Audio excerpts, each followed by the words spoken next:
كل الناس اللي ما بتعرفش تعمل اكل يا ريت تجمع قدام الفيديو ده.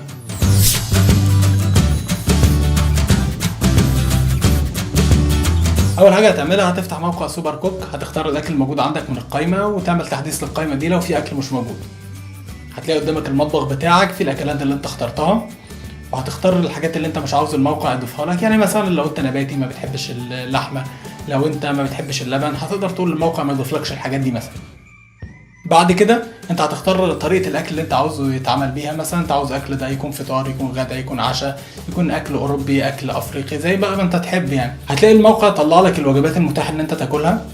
هتختار الوجبه المناسبه ليك وهتضغط عليها، يطلع لك المقادير بتاعتها والمكونات وطريقه العمل. بس هتعمل اكله وبالهنا والشفا. ما تنساش تعمل سبسكرايب للقناه وتعمل لايك وشير للحلقه، وتشوف فيديوهاتنا اللي فاتت من الضغط على علامه الاي الموجوده فوق، وتشاركونا بافكاركم واقتراحاتكم على هاشتاج A+ على السوشيال ميديا.